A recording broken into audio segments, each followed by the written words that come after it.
Dakilang Ama ng makapangyarihan sa lahat. Maraming salamat, Panginoon, sa umagang ito, sa kalakasan, sa magandang panahon, at sa bawat buhay, Panginoon, ay binigay mo. Panginoon, sa oras na ito na sa aming pagpapatuloy, dalangin ko po ang iyong banal na Espiritu, Panginoon, ang siyang pumagitna sa kalamitan ng iyong kongregasyon. Magbigay ng pangunawa, Panginoon, magbigay ng pagnanais sa sumunod, at higit sa lahat, Panginoon, may balik sa iyo kapulutan. Ngayon din, Panginoon, sa iyong alipin na gagamitin sa harapan ng pulpito nito. Dalangin ko, Panginoon, na kayong magbasbas, nagbigay ng talino at maipahayag lamang ang katotohanan ayon sa iyong mga salita. Dalangin po namin ito, Panginoon, sa lahat ng inyong iglesia sa umagang ito, sa pangalan namin, Panginoon, Jesucristo, na aming dakilang tagapagligtas. Amen, amen, and amen. So, kung last week po, itutuloy natin yung series. So, ito yung series natin, currently, yung tinatawag pa natin na Spiritual Health, Strengthening the Inner Man. No? So, ang ating pong main verse is 3 John chapter 1, verse 2. At ang sabi po niya, Beloved, I pray that you may prosper in all things and be in health, just as your soul prospers. No? So, ngayon, ang ating pong sa nakaraang 3 linggo, ay napag-aralan po natin na una ay yung the condition of our soul. Pag tinawag natin condition ng ating kaluluwa, ano yung kalagayan natin spiritually?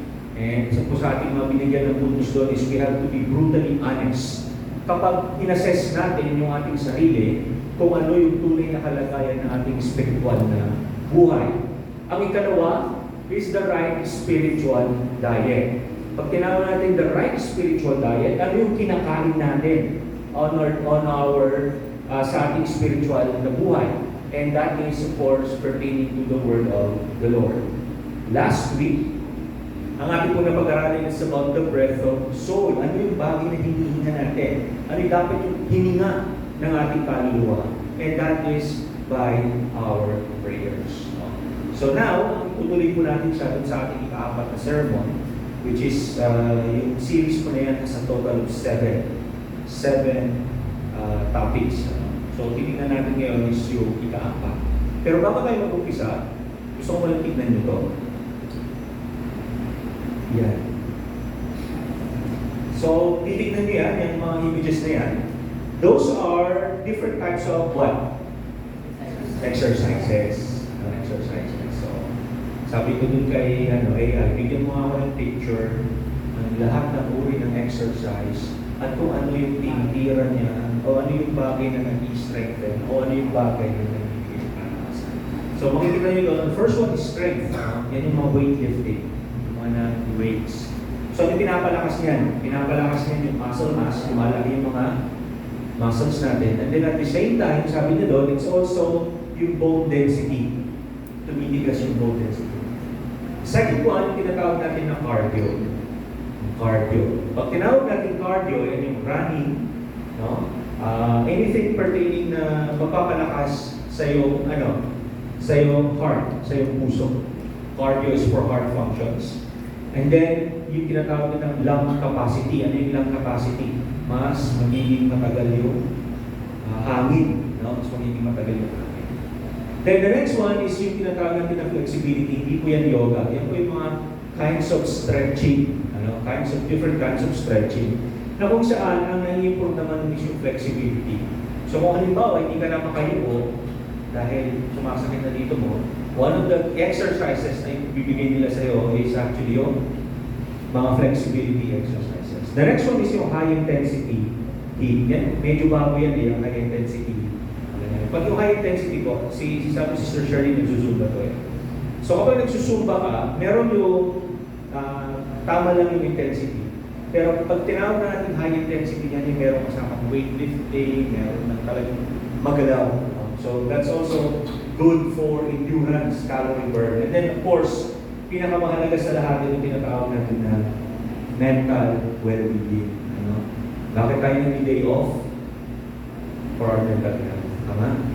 Bakit tayo nagpapahinga? Bakit tayo nagbabakasyon? Bakit kung nag-burnout tayo, kailangan natin lumabas? Kailangan natin mamasyal, di ba, Jenny? Mga tipo. Yan is because we lose stress, releases the endorphins, mental clarity, and improved. Kaya kung minsan kapag halimbawa may magulo sa loob ng bahay, ang gagawin mo, ang ginagawa natin, lumalabas, di ba? Magpapahangin ka para pag pumasok tayo, relax ka na. So, all of these things are good for what? Good for our body, physical body. Correct? So, physical body natin. Kahit pag pumunta po tayo sa doktor, halimbawa, binigyan ka ng reseta. Ito pag pumunta ako sa doktor, pinagalitan ako ng doktor dahil hindi nagbago yung sugar ko. Pag pinapagalitan naman ng doktor, sasabihin niya sa akin, hindi mo kaya mag-diet. Sabi ko, kaya naman ako. Kaya naman ako. So, bawasan mo yung pagkain mo. And then, sasabihin ito, bibigyan kita ng gamot. Ito tayo ulit, gamot na naman tayo. And then, sasabihin niya sa akin, pero sabi niya, kakain ka, walang bawal, kumain ka ng gusto mo, basta minimal. Kumain ka ng tama, sabi niya, magpahinga ka ng tama, at haluan mo na exercise. Yan, di ba? So, alam po ninyo, isa sa mga pinakamalaking New Year's resolution ng marami ay ano? Diet and exercise. Totoo yan. Pagdating ng Pasko, kakain ka na napakarami, kasasabihin mo, hindi kakain mo ngayon kasi susunod na taon, mag-exercise na ako at mag-diet. Pero hindi pa nakakalahati yung buwan ng sumunod na taon, nakalimutan na yung exercise. So sa atin, kanina, pinag-aralan natin is there's a condition, alam mo kung ano yung condition ng iyong kaluluwa. Ano yung dapat na kinakain ng iyong kaluluwa? Ano yung dapat na hinihinga ng iyong kaluluwa? O siguro nag-gets nyo na kung ano yung topic ko. Ang topic ko ngayon is sermon number 4 is the exercise of the soul. At ang tawag doon sa exercise na yun ay spiritual discipline. Bakit spiritual discipline? Bakit ko pinagtutong yung exercise doon sa spiritual discipline? Alam ko ninyo, naalala niyo yung example ko last week, yung sa boxing. Kapag nag-join ka sa isang boxing gym, hindi ka agad pasusutin ng mitts or ng gloves. Tapos, pasusuntukin ka doon sa mitts or doon sa may punching bag. Pag kumuha ka ng instructor mo o ng gym instructor, ang gagawin sa'yo is ano? Patatakbuhin ka. Patatakbuhin ka ng patatakbuhin ng patatakbuhin ng patatakbuhin. What's the reason why bakit ka nila patatakbuhin ng patatakbuhin? Because kailangan nila mag-build mo yung ano? Stamina, endurance, tama? Stamina, endurance, and of course, kailangan tatagal ka. Kasi, kahit anong skill mo, kahit anong galing mo, kahit anong lakas ng suntok mo, kung hindi ka tatagal, pagtapon mo ng 3 suntok ay hinihingal ka na, tatalunin ka ng kalaban mo na maliksik. Kung nakailang talon ka pa lang na gano'n, hindi mo na maitaas yung kamay mo para gumawa ng depensa, tatamahan ka sa lahat ng parte na katawan mo. At kapag mabagal ka na, ibig sabihin nun, wala ka ng depensa kahit sa kapatamaan, sa mukha o sa katawan, lulusot yung kanyang suntok. So it requires a lot of discipline. It requires a lot of discipline kapag gusto mo maging magaling na boksingero. Kung titingnan natin si Manny Pacquiao, yan yung isa sa mga bagay na kalakasan niya. Marami nagsasabi sa kanya, sa lahat ng nakakakilala sa kanya, nakakasama niya, yung kanyang disiplina pagdating sa training ay walang katulad. Kaya siya umabot sa ganung estado na kung saan, na kahit na siya ay nasa tagumpok na magaling na siya na yung pinakamagaling, hindi natatapos doon yung disiplina, patuloy niyang itinutuloy yung disiplina kung paano siya nag-umpisa at mas dahil niyang pinutuloy. So sa ating pananampalataya, the exercise of our soul starts with spiritual discipline. Okay? Kahit na anong knowledge natin, kahit anong kain natin, kahit anong hininga natin, kung wala yung spiritual discipline, bali. So let's start. many believers, maraming mananampalataya ang nagnanais na magkaroon ng spiritual maturity. Tama? Sino dito sa atin ang hindi naghangad na maging mature yung ating spiritual life? Meron ba dito na naghangad na nung nakilala sa Panginoon ay hindi siya maging mature sa kanyang pananampalataya? Wala, di ba? Yun ang ganyung goal natin, right? Gusto natin maging mature, gusto natin maging malakas, maging matatag. Pangalawa, nais natin na magkaroon ng strong faith, malakas na pananampalataya. O, paano masusukat? Tatanungin ko kayo. Paano nasusukat kung malakas na ang iyong pananampalataya?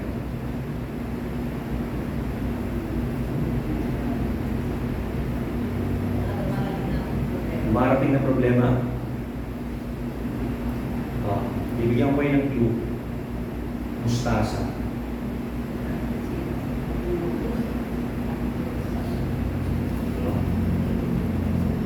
Mustasa. Ano yung sabi niya sabi ng Panginoon sa salitang mustasa? Kapag siglaki na, ano? Buto ng mustasa, yung pananampalataya mo, ano kaya mong gawin? Palipatin mo yung bundok. Sabihin nun, pwede mo utusan yung bundok, lumipat na lugar. Sino dito na ngayon ang merong pananampalataya na sinlaki ng mustasa?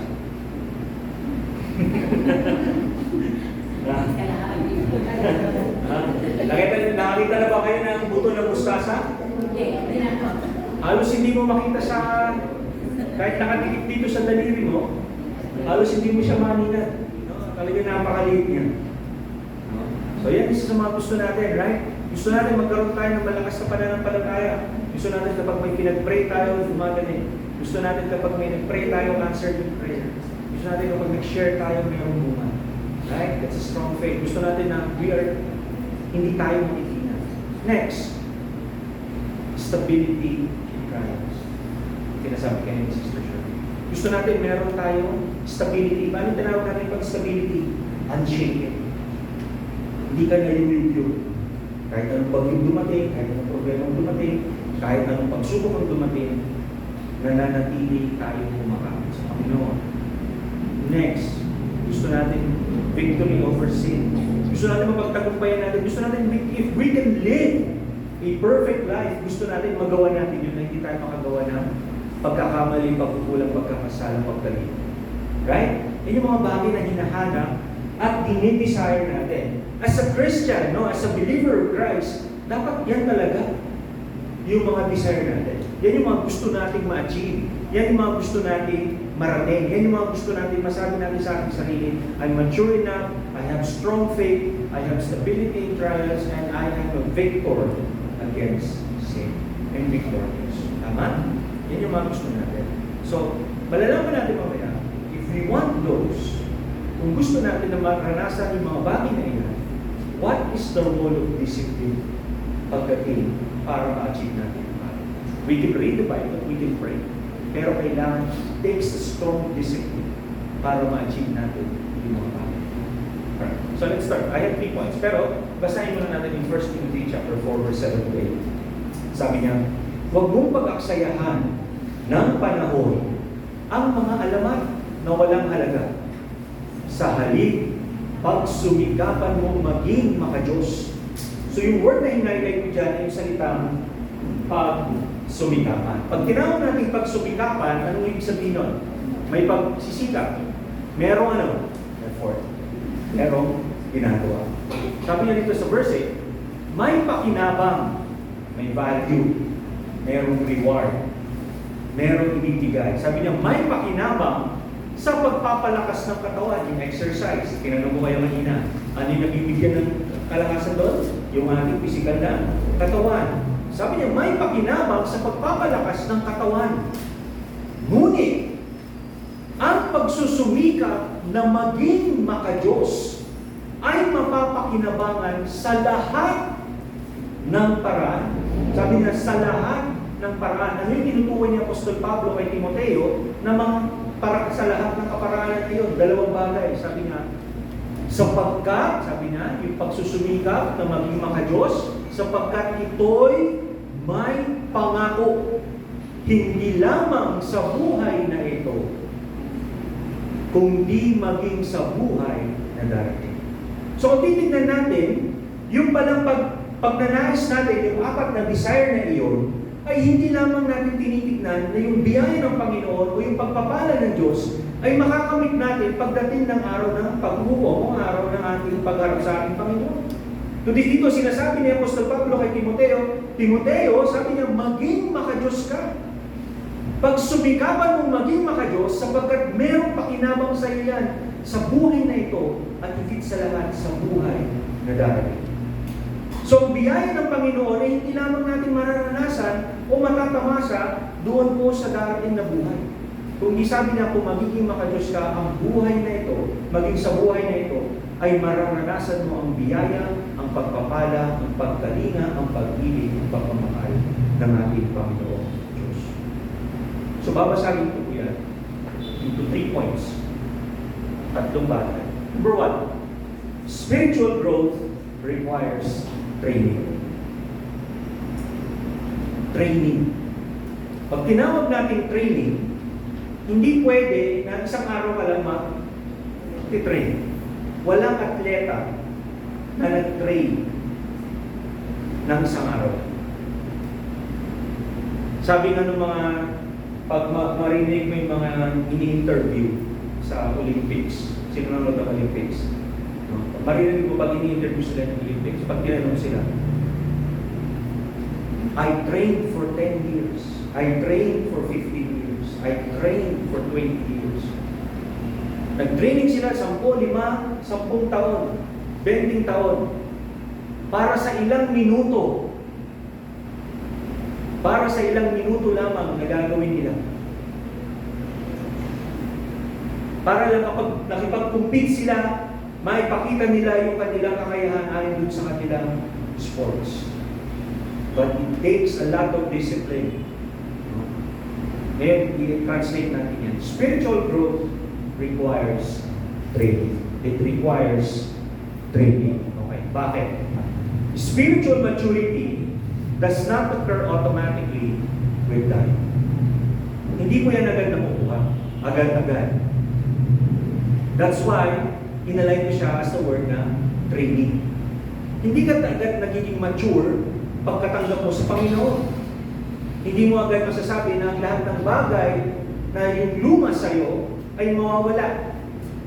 Maraming maliliit na bagay na ililibing sa iyo ang Panginoon na kailangan mo maalis. Yung mga bagay na malalaki, ng mga bagay na talagang sobrang obvious na mali, mawawala sa iyo kagad yun. Pero kung huhubugin ka ng Panginoon, unti-unti niyang ipapakita sa iyo yung mga bagay na mali sa buhay mo. Unti-unti niyang ipapakita sa iyo yung mga bagay na hindi tuwid at hindi tama.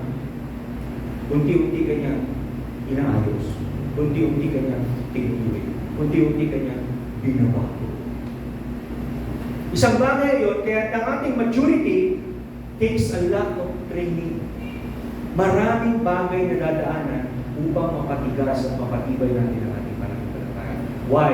Second point, a believer can attend church for years and still remain spiritually immature. Paano nananatili na ang isang mananampalataya na matagal nang dumadalo sa iglesia, 1,000,000 sermon na kanyang narinig, subalit nananatili pa rin immature? Maraming ganoon. Hindi pa rin nabago yung kanilang pag-iisip. Hindi pa rin nabago yung kanilang puso. Hindi pa rin nabago yung kanilang mga plano. Hindi pa rin nabago yung kanilang mga priority. That's why, hindi mahalaga, napakahalaga na nandito kayo. Napakahalaga na nakikinig kayo. Subalit malungkot sasabihin, marami mga Kristiyano ngayon ang matagal nang dumadalo sa church, pero immature pa rin ang isip. Immature pa rin ang isa. Immature pa rin kung paano. Hindi nila makita na kailangan sila ay lumayo. Bakit hindi nangyayari yung maturity? Because they don't like to train. ayaw nila isa natin. Sabi niya rito. This implies, since spiritual growth requires training, this implies number one, meron dapat effort. Sa atin may effort. Pinag-aralan natin yung mga nakaraan. Pagbabasa ng salita ng Panginoon, may effort, wala. Meron. Yung pananalangin, may effort, wala. Meron. Yung pagdidisiplina natin sa ating sarili, sa those two, sabihin na natin yung dalawang yun lang. Yung dalawang yun lang. Bible reading and prayer. It's an effort. But it takes a lot of discipline. Napakalaking disiplina sa sarili natin yun kung hindi natin kaya ito. It takes a lot of effort. Kung sa atin, minsan iniisip natin yung effort is just to build or sabihin natin parang mapagtagumpayan yung kasalanan. No, sometimes sabi ko, di ba naririnig yung sinasabi natin, the biggest enemy is yourself. Pinakamalaking kalaban mo yung sarili mo. Yung gigising ka ng umaga, maagang-maaga, para ipaghanda ang sarili mo at pumunta sa iglesia para makipag-fellowship. Minsan, battle pa yun. Right? It's a battle. Maraming sa mga Kristiyano, battle yun. So, if we want to spiritually grow, dapat meron tayong effort. Meron tayong effort. Number 2, so tinatawag natin na structure. Naituro ko rin ito last 2 Sundays. Sa pag-aaral ng salita ng Panginoon, do we need structure? Yes. In prayer, do we need structure? Yes. Sa tingnan natin dun sa dalawang yan. Effort ay maganda, but effort without structure is fruitless. Hindi ka galaw ng galaw, pero wala kang ginagawa structure. Ano ba yung structure na tinatawag natin? Ito si point A. Pag ito'y naging result ni point A, ito'y gagawin ko sa point B. Pag hindi yun yung naging result ni point B, ni point A, ito'y gagawin ko kay point C. Structure. Ibig sabihin, there's proper planning. Meron kang ginagawang planning ng how you do. Katulad din yung pagbabasa sa salita ng Panginoon. Do you remember, ano sabi ko doon, tinuro ko sa inyo about reading the Bible? You don't just, sasabihin mo sa umaga. Ito yung example na binigay ko. Panginoon, hindi ko alam kung ano gagawin ko ngayong araw na to. Ibigay mo sa akin kung ano yung dapat kong gawin at susunod ako. So, binuklat mo yung Bible. Pag buklat mo yung Bible na gano'n, ano sabi doon? Brother, sabi doon? At si Judas ay nagdikte. So, ano gagawin mo? Magbibigti ka rin. Di ba? Hindi ka magbibigti, no? Right? That's why, when studying the Bible, there's a structure. Sinusundan mo yan. Kahit hindi ka na gumawa ng reading planning, basta umpisa mo lang sa umpisa. Kasi naka-structure na to eh. Nakabuo na to. All you have to do is read. Umpisa mo sa Genesis. Pag inumpisa mo sa Genesis, and you will know the start of man. Yung umpisa ng panahon ng tao, hanggang makarating ka sa Revelation, the end of man. Katapusan ng ng panahon ng tao. Hindi mo na kailangan hanapin pa kung ano. If you want to learn verses, ganun. Kaya di ba kapag evangelism mo na maulang i-share? Salvation. Pagkatas na salvation, ang bibig susunod mo? Assurance, right? Merong structure na sinusunod nang sa gano'n, higit na maunawaan. Hindi lang tayo basta bato ng bato. Hindi lang tayo basta bato ng bato. There is always a structure. Ganun din sa pagsasalita sa loob ng iglesia. Pag naimbitahan kami sa mga iglesia, hindi kami basta-basta kung ano lang yung gusto namin isulat. No. Tinatanong namin yung pastor, ano po yung audience namin? Are they young? Are they old? Are they professionals? Are they school, mga Bible schools ba sila?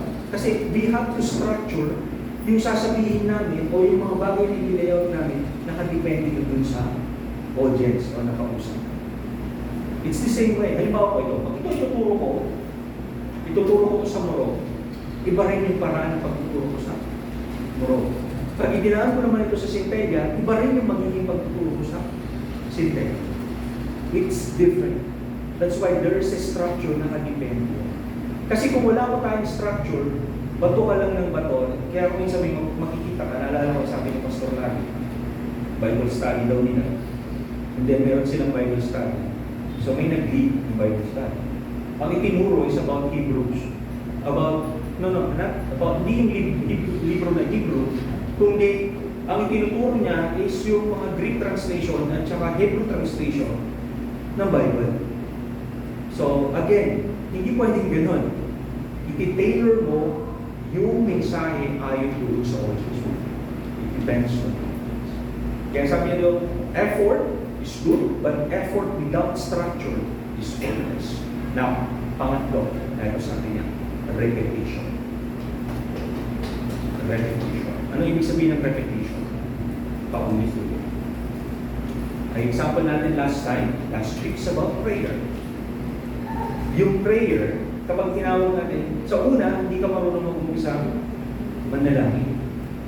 But the more you pray, the more na nananalangin ka sa Panginoon, the more it becomes natural.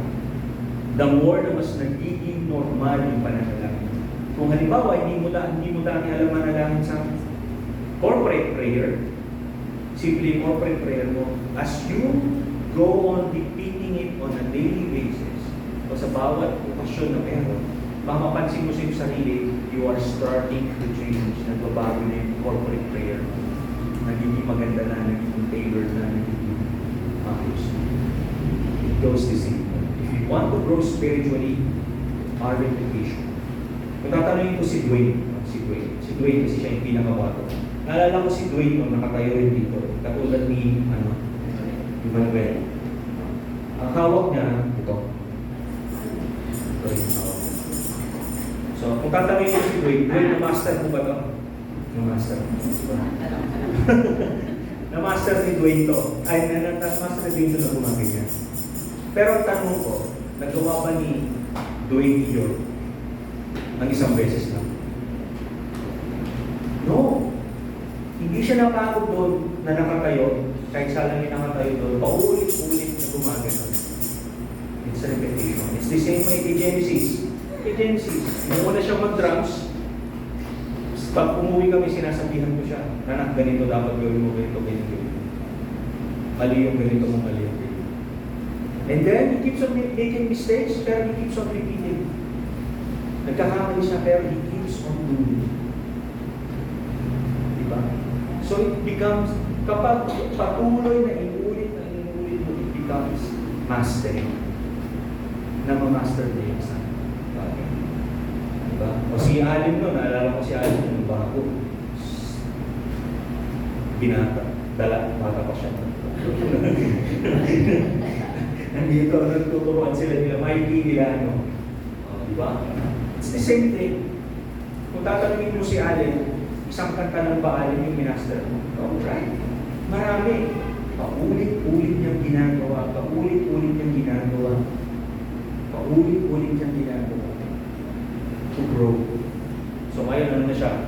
Siya na yung lead guitarist natin.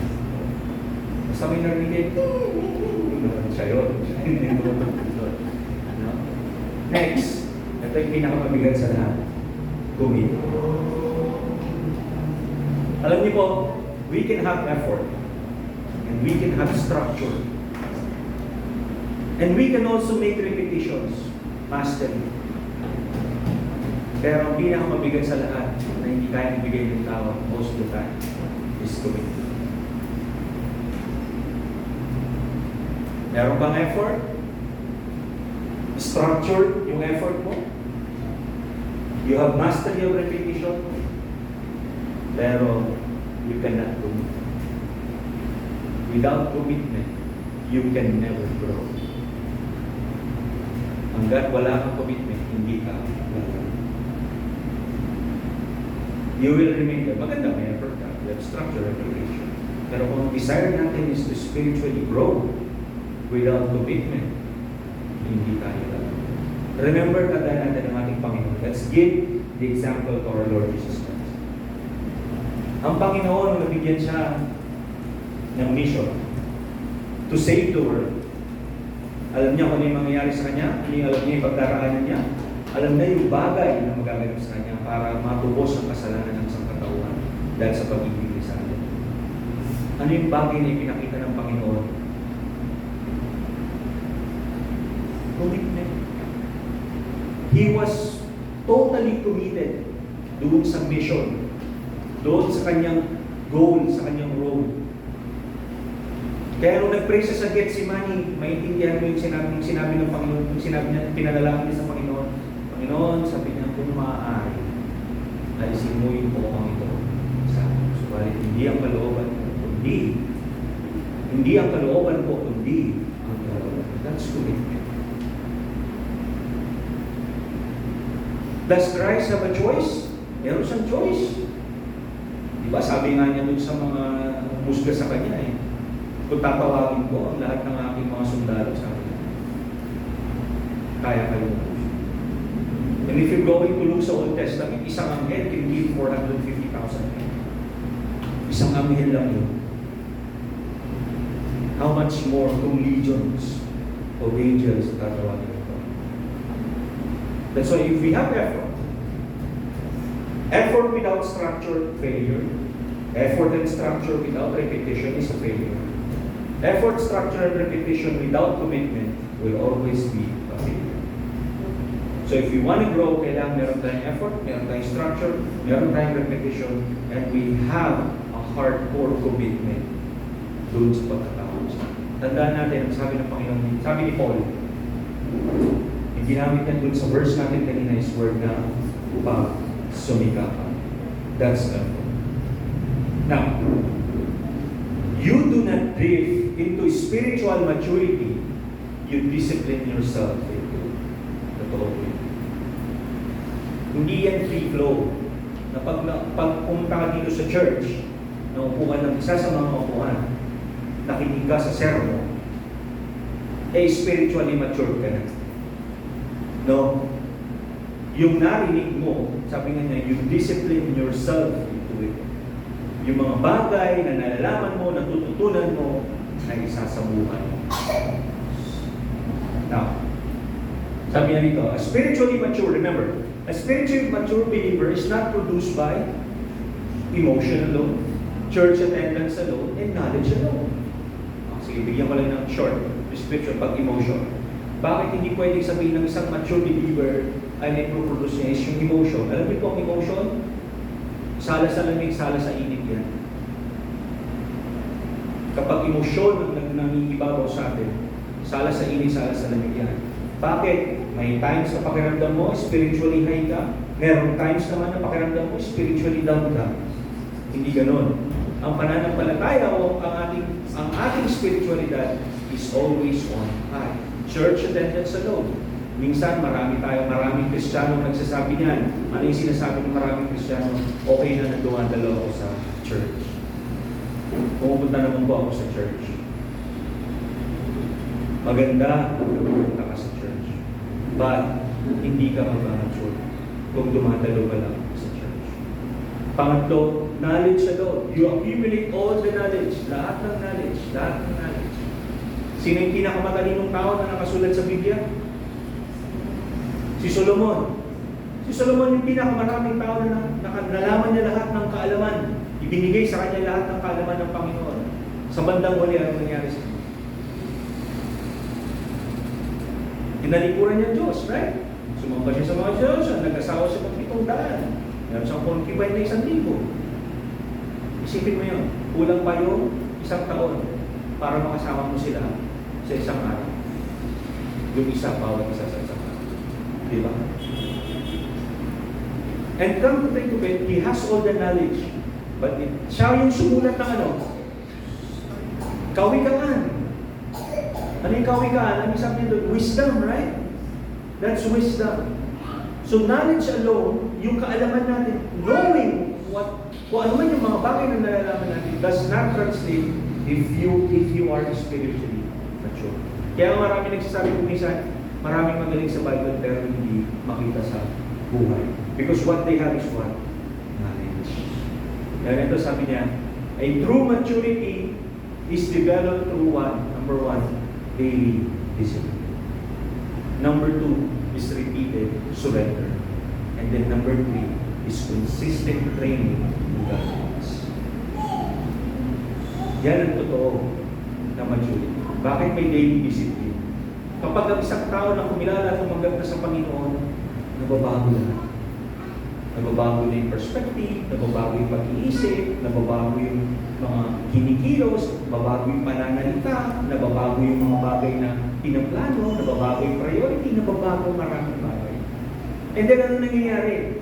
Kung dati mainitin ang ulo, kung dati mapagmura, kung dati maiksi ang pasensya, kung dati magagalitin, kung dati di mapagpatawad, ang nangyayari on a daily basis, dinidisiplina mo yung sarili mo that those things na hindi mo na nagagawa and you start to make big changes sa buhay natin. Second, repeated surrender. Bakit magkakaroon ng repeated surrender? Dahil pag ikaw ay lumalago sa ating Panginoon, you always acknowledge your kakulangan mo. Yung kakulangan mo, you always acknowledge yung kakulangan mo. And then ano nakalagay dun sa prayer natin kung nakaraan? It's dependency. Pinapakita ko yung dependency mo sa Panginoon. That's why you always repeat surrender. Then 6, number 3, consistent training in godliness. Patuloy kang naghahanap, patuloy mong hinahanap, patuloy kang gutom.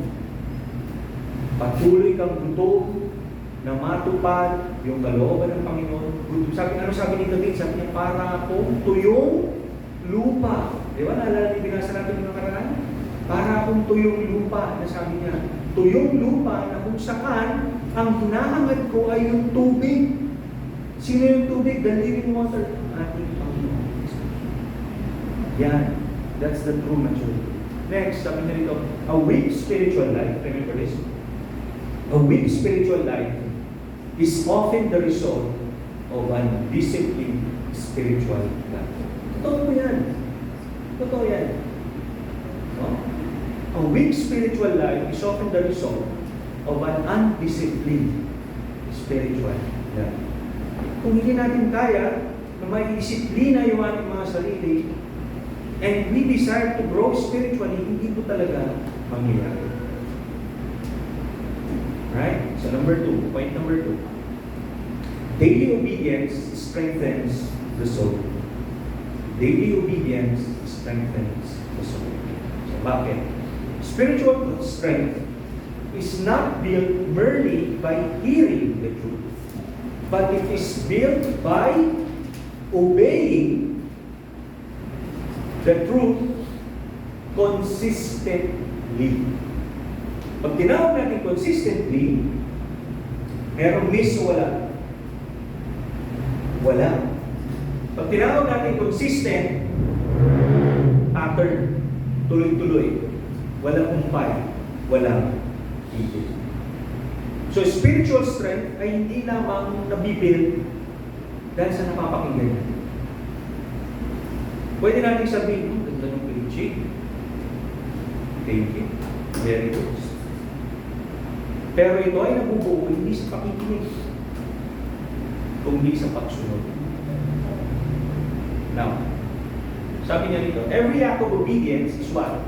Number 1, it strengthens our conviction.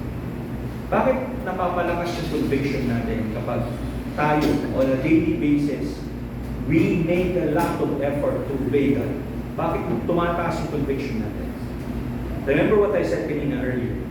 Slowly, i-reveal sa iyo ng Panginoon yung mga hidden errors mo, hidden defects, hidden sins.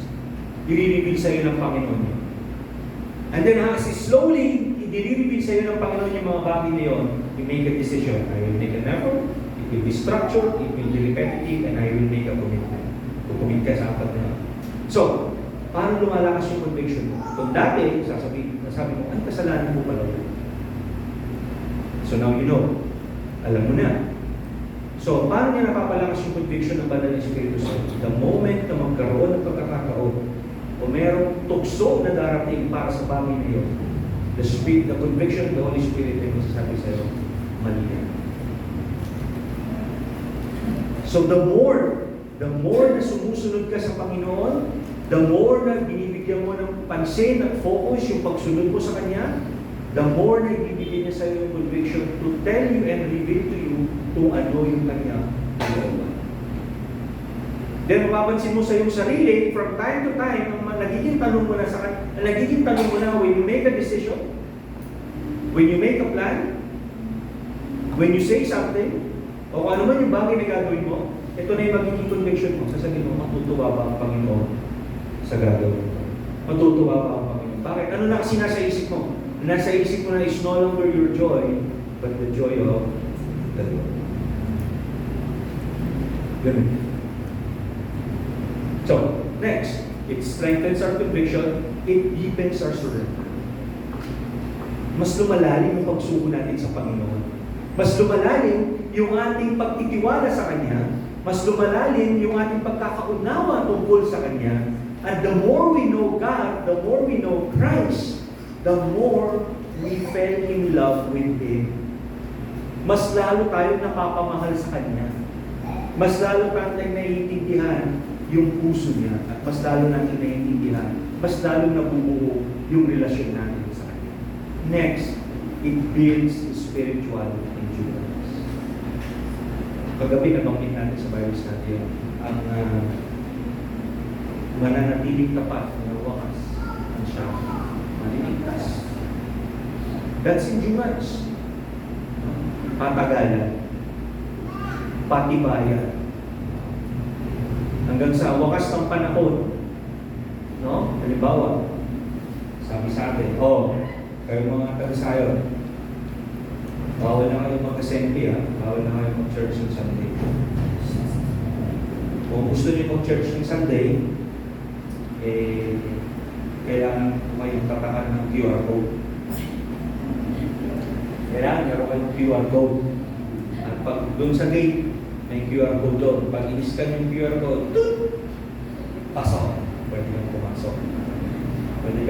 Pwede kang mag-service. Ayan, endurance. So, ang tanong doon, sino kayang maiiwan sa atin?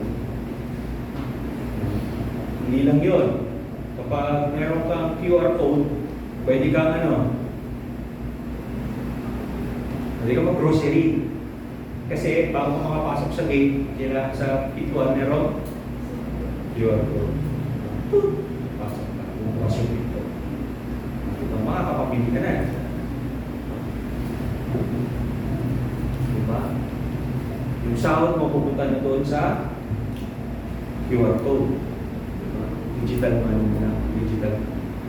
So, titignan natin, endurance. Sino tatagal? So, if we, alam po ninyo, if our faith is based on convenience, hindi ka tatagal. You will never have the endurance. Kung ang faith natin is based on prosperity, hindi tayo tatagal. You will fail.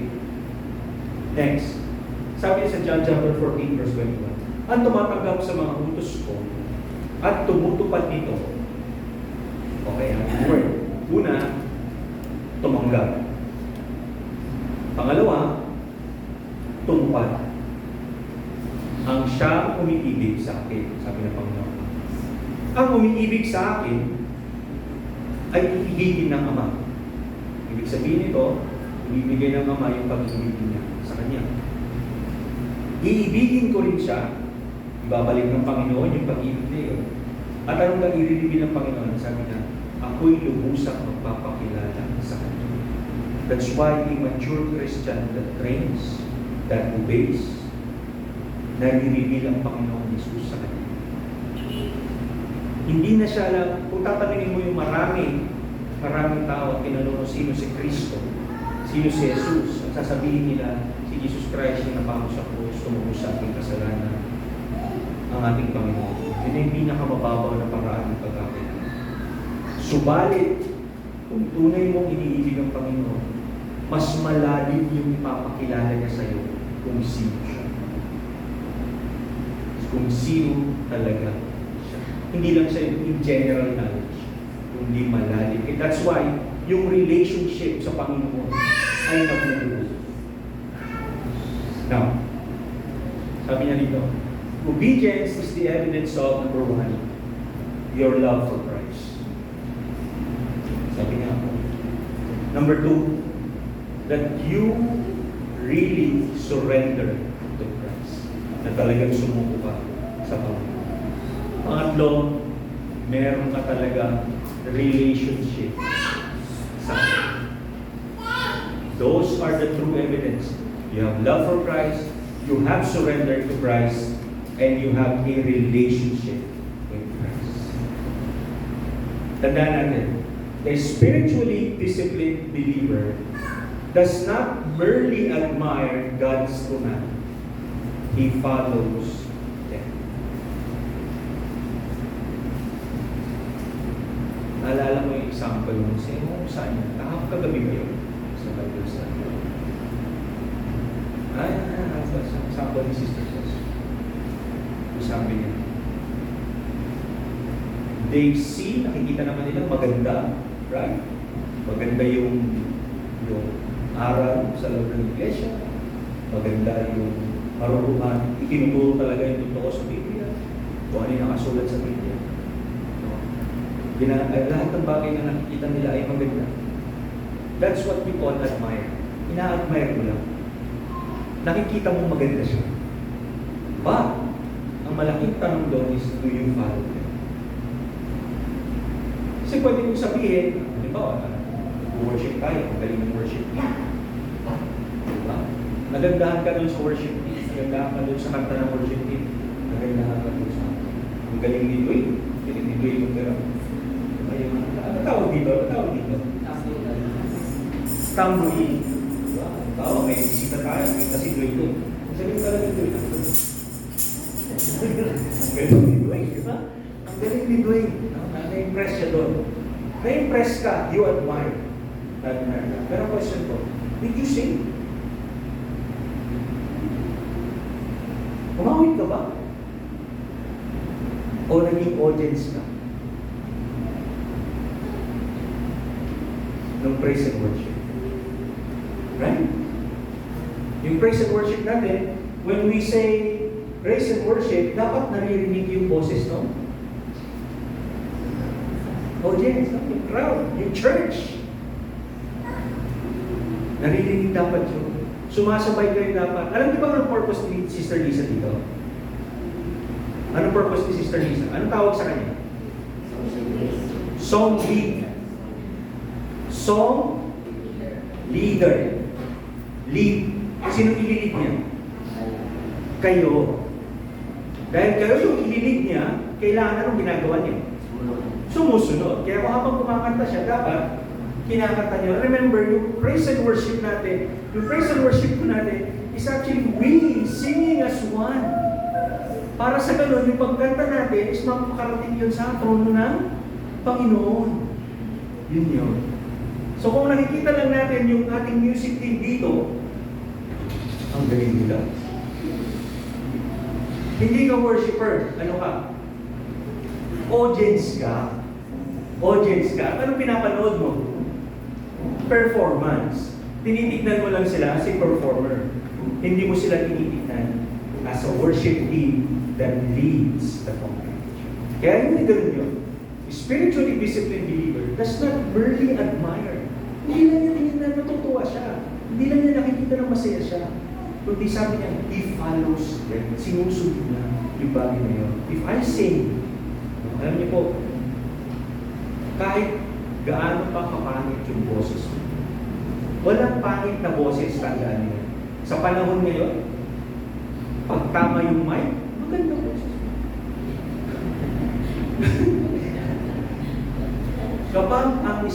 Kapag kumawit ka, alam po ninyo, ang tinitignan doon yung lumalabas sa puso. Alam mo kasi kapag kumawit ka sa puso mo Tama? Alam mo kapag kumawit ka sa puso mo, alam mo rin kapag kumawit ka lang sa bibig. Ganun din yun yung pagsunod natin. Yung pagsunod natin, yung pag-ibig natin sa Panginoon, yung pagsuko natin sa Panginoon, yung relationship natin sa Panginoon, alam mo rin yun. Alam na. So, next. Hearing without obedience creates what? Number 1, self-deception. Number 2, false spirituality. And number 3 is empty Hindi ko nalagyan ng transition. Pero sabi niya dun sa dulo, sabi niya, truth that is not practiced eventually hardens. Bakit? I'll give you an example. Bakit? Hearing without obedience creates deception, false spirituality, and empty religion. Bakit tumitigas yung puso? Okay, ito yan, example. Sa missions. Sa mission, di ba? Aminin natin o hindi, yung mga kausap natin na tao na isusolving natin, hindi ikaw yung unang nakausap niya. Tama? At marahil ay hindi rin ikaw yung unang mag-share sa kanya ng gospel. Sa atin, dito sa bansa natin, dahil napaka-open natin, talagang halos lahat ng medium, social media, radio, TV, lahat ng medium and ways para makapag-evangelize, na-utilize yan ng church. Right? Tayo, meron tayong YouTube channel, meron tayong Facebook page. Tama? Pero ito nangyayari, ano yung napansin ninyo? Kapag yung i-share ninyo, maalam na. Ano napapansin nyo?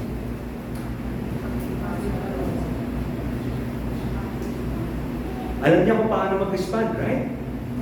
Alam niya kung paano, ano yung sasabihin mo, alam niya kung ano yung sasagot niya sa'yo. Correct? Pero anong bagay, ano yung isang bagay na hindi niya kayang gawin? Tumanggap. Yun yung isang bagay na hindi niya kayang gawin yung tumanggap. Bakit? Kasi hindi lang ikaw yung nag-share sa kanya. Maraming beses niya narinig yun. At para sa kanya, nagiging ano na lang yun? Parang piyong-piyang na lang sa tenga niya yun. Nagiging simbal na lang. Nawala na. Kaya ang nangyayari, kahit na anong gawin mo, hindi niya na may suko yung kanya. Bakit? Kasi tumigas na yung kanya. Anong sabi ni Jesus? Anong sabi ng Panginoon sa mga Hudyo noon? Di ba, iisa yung sinabi niya? Matigas na yung kanilang mga puso. Ayaw na nilang kilalanin ang Panginoon. Kahit na nakikita na nila, hindi pa rin nila nauuwi.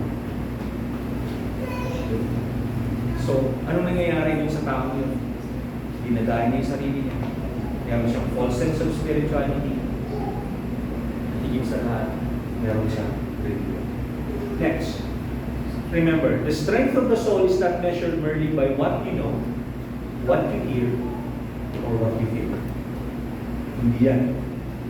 Hindi yan nagpapasukat. Hindi yan nagsukatan. Ano yung sukatan? It is measured by what? What you obey consistently. Nasusukat yung ating lakas sa ating pagsunod. Tandaan natin, obedience trains the heart to remain aligned with God. Our obedience trains the heart to remain aligned. Hindi ka kailanman maa-align sa kagustuhan ng Panginoon kung hindi ka marunong sumunod.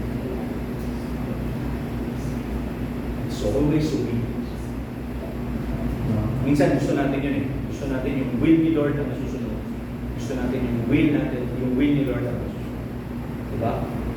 Gusto natin maging align tayo doon sa kagustuhan ng Lord. But without obedience, naalala niyo yung kwento ko na yung isang nagtitinda, may karatela, yung may, wala na kasi nakikita kayo na gano'n eh, may kariton. Yung may kabayo, na may kariton na, meron pa ba? Ayun, no? Oo, sa Port Santiago. Noon, panahon na yun, pag gusto mong bumili ng duyan, doon kami bili. Di ba? O kaya yung, alam ko, doon kami bumibili ng bake. Alam niyo yung bake sa Ilocano? Ano yung bake? Nanay mo, Jay, bakit hindi mo inabutan yung bake? Yung ano yun, yung kapag maglilimlim yung inahing manok, Yun yung tirahan niya. Diba? Halimbawa, mangingitlog na siya, ilalagay mo siya doon. Diba? Para malimliman niya ng maayos yung itlog para dumami yung pag wala kang ulam, pwede kang kumuha ng itlog doon. Yun yung tawag ko yung spaghetti. So meron, babalik ko lang yung kwento na doon. So itong nagbibenta na to is mananampalataya. Then sabi niya, so everyday, kung naglalakad siya, nagbibenta. Meron siyang kapitbahay. Yung kapitbahay niya tuwing umaga, bago lalabas yung nakatayo. Ngayon ito, kung galing nito, meron siyang baston. Ipwento ko na ito, nalala niyo ba hindi? So meron siyang baston. So yung baston na yon, ang ginagawa nitong tindero na ito, ihahagis niya pataas. Naalala niyo na, ipwento ko ito? Ihahagis niya pataas. Pag meron din sa dulo ng baston niya, merong marker yun. At kung yung baston na yun ay ihagis niya, kung saan yun tuturo na daanan, ay doon siya pupunta. You know? Yun yung ano niya, sabi niya. So ngayon, nagtaka yung kapitbahay. Nagsabi yung kapitbahay sa kanya,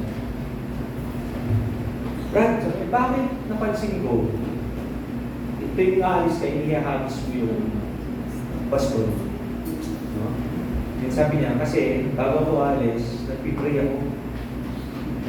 ako, sabi niya, naituro sa akin ng Panginoon kung saan yung daan na dapat kong puntahan na kung saan ay makapagbibenta ako ng marami. Okay na naman, di ba? Tama naman yung prayer niya. So, yan ang tayo, yung kapitbahay. Sabi niya, bakit minsan nakikita ko, pagkahagis mo, pinupulot mo ulit, pinihagis mo ulit, pinupulot mo ulit, pinihagis mo ulit. Bakit kung minsan paulit-ulit mong inihagis? Masakit kong tindero sa niya. Kasi kung minsan, itinuturo niya ako dun sa ayaw kong puntahan.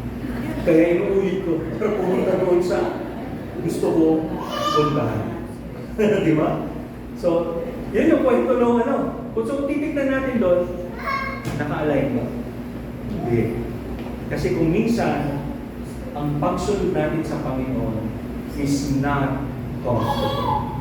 Yung pagsunod natin sa Diyos ay hindi comfortable sa atin. So if we are going to truly align our will, if we are really going to obey, sanayin natin yung sarili natin. Train yourself. Obedience trains the heart to remain aligned with the Lord. Bakit? Dahil ang tiwala mo sa Panginoon, ano man yung bagay na kanyang pagdadalhan niya sa iyo, ay plano niya. Tandaan natin, mukha mang talo ba, panalo ka.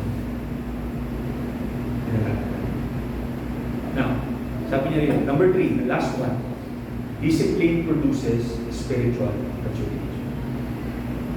Ano yung una kanina? Training. Pangalawa is obedience. Ito pangatlo ay discipline. Alright. So, ito sabi niya. Discipline is often uncomfortable in the moment, but it produces long-term strength. Discipline is often uncomfortable in the moment, but it produces long-term strength. Sino na po dito yung nakaranas na mag-exercise? Alam mo, pagdating ng alas 4 ng hapon, nag-decide ka, magsusumba ako. Nagsumba nga ako. So, nagsumba ka. Sino yung nagsusumba? Nanay Lolit, nagsusumba to. Sumba ka ni Nanay. Hindi ka nagsusumba. Sabihin natin, nagsusumba. Si Nanay Lolit nagsusumba. So, si Nanay Lolit hindi sanay. Then bigla siyang nagsumba. Correct? Sabay sila ni Sister Shirley, nagkaibigahan sila. Si Sister Shirley, dahil sanay yung katawan niya, pagkising niya ng umaga, kinabukasan, ay hindi masyadong masakit yung katawan. Si Nanay Loli, dahil hindi siya sanay, first time niya, makakaranas siya ng matinding pananakit ng katawan. Now, kung meron discipline, si Sister Shirley, na-avail niya na yung discipline na yun. Bakit? Kasi regular niya ginagawa. Ngayon, kung susundin niyo ni Nanay Loli, darating siya sa punto na yung estado niya ay katulad ni Sister Shirley, na kahit ilang oras siyang magsumba, ay hindi niya na mararanasan yung kaparehas na sakit ng katawan na naranasan niya noong una. Tama? Now, so yan yun. So, discipline is often uncomfortable in the moment. Sa umpisa. But, it will produce long-term strength. Kakayanin na ni Nanay Loli na makipagsabayan dun sa galawan ni Sister. So, anong sabi po niya dito sa Hebrews chapter 12 verse 11? Habang tayo itinutuwid, hindi tayo natutuwa, kundi naghihinagpis. Ngunit pagkatapos nun, mararanasan natin ang kapayapaan na bunga ng pag-uwi ng Panginoon. Right? Now, discipline is painful temporarily, pansamantala. It will produce righteousness eventually, and then will train your character in. Totoo po yan. Kaya sabi niya dito, sa Galatians chapter 6 verse 9, kaya huwag tayong magsawa sa paggawa ng mabuti. Pagdating ng takdang panahon, anong mangyayari? Tayo ay aanan. We will reap the fruit kung hindi tayo magsasawa. Alam po ninyo, yung panganay ko niyan, yung pangit ko siya, nagdo-drawing ako before. Yung panganay ko, nagdo-drawing din niya. Si Jay, nagdo-drawing niya. Tumigil siya sa pagdo-drawing. So ngayon, kapag nag-drawing na siya, okay lang naman. Yung bunso ko, ganun din. Drawing din. Pero hindi niya tinigilan. Hindi niya tinigilan. Minaster na yung pag-drawing in all mediums. Sa papel, nag-umpisa siya sa papel, hanggang sa naging digital. Nagugulat ako sa drawing niya. Right? So kung titignan natin, sabi niya doon, huwag kang magsawa. Sa ating pananampalataya, sa ating buhay pananampalataya, para ma-achieve natin o maani natin yung fruits na yun, huwag din tayo magsasawa. Huwag tayo magsasawa sa pagsunod. Huwag tayo magsasawa na sanayin yung sarili natin. Higit sa lahat, huwag tayo magsasawa na tumawag sa Panginoon. Sabi niya rito, consistency eventually produces harvest. Kung hindi ka consistent sa mga ginagawa, you will never harvest. Hindi ka aani. O halimbawa kung nagtanim ka ng huwag na yung kamote, kasi yung kamote, pag tinusok mo, iwan mo, mabubuhay yun. Halimbawa, nagtanim ka ng isang puno. Nagtanim ka ng isang puno. Sa una mo lang, nilagyan ng abono, sa una mo lang, diniligan. Aani ka? Hindi. Kailangan tuloy-tuloy yun. At a certain months, maglalagay ka naman ng panibagong abono, but on a daily basis, nagdidilig ka. Para umani. So kung hindi ganoon yung discipline natin sa ating pananampalataya, do not expect any harvest. Sabi niya dito, spiritual growth is often slow, quiet, gradual. Totoo yan, right? Minsan mabagal, minsan tahimik lang yung ating paglago. Hindi kailangan nakalabas lahat. At minsan man gradual, mas mabilis sa slow, matumping-tumping. Pero hindi niya sinabi doon na hindi ka mag-grow. Mag-grow ka. Lalago ka dapat. Hindi nga lang kayo pare-parehas ng paglago. Sino na dito nakaranas yung tanim ng sino yung sa palay, sino na yung nagtatanim ng palay dito yung naghahagis ng gano'n? Ano yung tawag doon? Di ba dalawang uri yung pagtatanim ng palay? Wala kasi nagbukit sa inyo kung dito na. Yung gano'n, di ba? Yung gano'n. Yung tinutusok. Right? Tapos meron yung tinatawag na isa yung binimisik. Ayaw, binimisik. Kapag yung gano'n, ang tinatanim, matrabaho, pag may napasyal kayo sa probinsya, yung makikita nyo napakagandang tignan ng mga palayan, ganun yun ang tanim. Pero kapag nakita ninyo yung tanim ng palay, medyo may kahalong mga damo. Mga damo or no, hindi pa rin parehas yung taas nung sabog yun. Sabog yun. Ganun din tayo. No? Para tayong sabog. No? Sabay-sabay tayong nilagay doon sa matabang lupa, pero hindi sabay-sabay yung paglabas natin doon sa lupa. Hindi rin tayo sabay-sabay na magkakaroon ng bunga. Hindi rin tayo sabay-sabay na iisa yung taas natin. Meron palay ng liit, meron palay ng taas. Meron palay ng bunga, meron palay ng konti. It's the same. But isang bagay ang hindi mawawala. Ano yun? Lalago ka. You will grow. Ang malaking question doon is doon kung nanatili ka doon sa lupa. Right? Okay. Now, faithful discipline always produces results. Alright? Faithful discipline produces results. So, the spiritually mature believer is not controlled by emotions, easily shaken by pressure, or spiritually unstable. Why? Because they refuse to surrender to comfort, and discipline forge the endurance their emotions could never produce. Now, ito pang ulit. Discipline develops stability, endurance, spiritual consistency, and godly character. Now, spiritually mature life is not built overnight, but rather built through years of faithful discipline. Kung titignan ninyo, si Samuel, nung tinawag siya, pinag-ubuntis pa lang. Diba? Si Moses, ilang taon nung tinawag?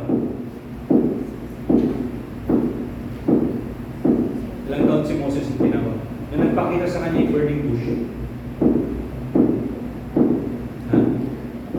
100? Ilang taon? So 40 yan siya. About 40. 40 or 60. Si Noah, ilang taon nung tinawag? Oh, yung people, alam mo dapat. Ilang taon si Noah nung tinawag? Babalikan natin yung Genesis 1. Ilang taon si ilang taon si Noah nung tinawag?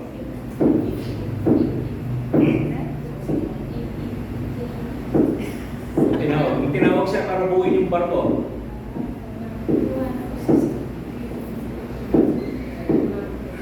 100? 500? 500 na siya noon kasi 100 years yung ginawa yung barko. Si David, ilang taon yung tinawag? Teenager. Right? Teenager. Si Pablo, ilang taon yung tinawag?